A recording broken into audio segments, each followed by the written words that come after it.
Hey everyone, today we're going to be talking about the movie Renfield. This is a movie that just came out, and it starred Nicolas Cage's Dracula, and a lot of people were very excited. Honestly, I don't think anyone was really excited. I remember seeing trailers for this and wondering, I wonder who this movie is for, and saying that because it has Nicolas Cage's Dracula. Everyone knows Cage does these campy performances, but also Nicolas Cage has not been in blockbuster movies in a while. He's kind of been taking a break while doing kind of things that suit him. He makes tons and tons of crappy movies every year that no one even watches. So it's odd to me that there's this big movie out now, well, a Hollywood movie, with a story by Robert Kirkman, who created The Walking Dead. So obviously, this is a story that someone wanted told. And it's also from the director of the Lego Batman movie. It's just an interesting film to kind of see why someone would want to make this. It seems like a movie that didn't really have an audience.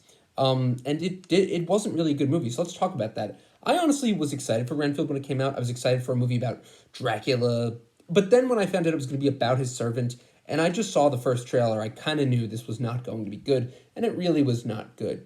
Despite its potential as a spin-off to Bram Stoker's iconic novel Dracula, the movie suffers from numerous flaws that hinder its success. Let's talk about it. One of the biggest issues is its narrative execution. The film fails to provide a coherent and engaging storyline that can hold your attention. It seems to kind of lack a clear direction. It's going between various plot points, and it never really focuses on like what you would really want, which would just be Dracula hunting people down. That isn't what you really get. You get a lot of melodrama between the main character, and there's a whole other unnecessary subplot I'll get into, and then there's a cop character played by Aquafina who is so cliche. They even have this line where they're like, "Your father was the best," and man, that took me out of it. Renfield is a character known for his intriguing and complex nature in the original novel, but it's reduced to a one-dimensional figure in the film, and the lack of character development kind of makes it difficult for the audience to connect with him on an emotional level, and that results in a lack of investment in his journey, and without a compelling protagonist to root for, it's just going to struggle to maintain audience engagement. There's also no unique visual style. This could have been so cool. They could have had a distinct visual flair, a gothic horror story. There should have been atmospheric cinematography, black and white, something. They even have that a bit at the beginning, but it totally doesn't do that. It is just ugly. It's bland looking. It's very generic, and it's very uninspired. And that is a huge problem with a movie like this. It could have been so much better if it had like some cool style. There's some neat action, not really, but I mean that's like the only notable, cool stuff they do in here. There's some action, and the pacing is so bad. It's really sluggish. There's no momentum.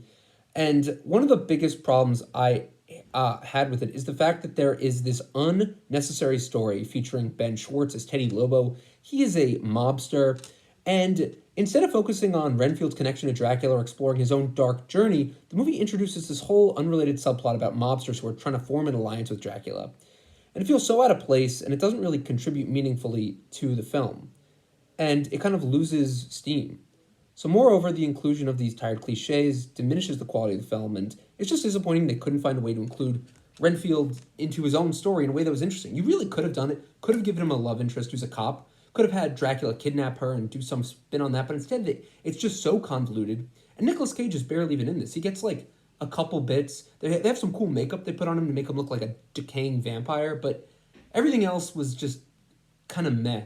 And it really is just overall left a really bad taste in my mouth, and I went into this thinking this was not going to be good. It'll be hard to actually make this good, and it was very bad as expected. So let me know what you guys think of Renfield. It's not a movie I really recommend. I love Dracula. If you're going to watch a good Dracula movie, watch the 1958 Christopher Lee one. Watch, the 1992 Gary Oldman one. Watch the original with Bela Lugosi or Nosferatu. There's so many better movies you could watch. You could even watch The Legend of the Golden Seven Vampires. It's like a ninja vampire movie from the 70s. It's just a crazy B movie. But honestly, not that that's like a great movie, but it is better than Renfield. So that's my review for it, guys. Thank you for watching it. Talk to you later.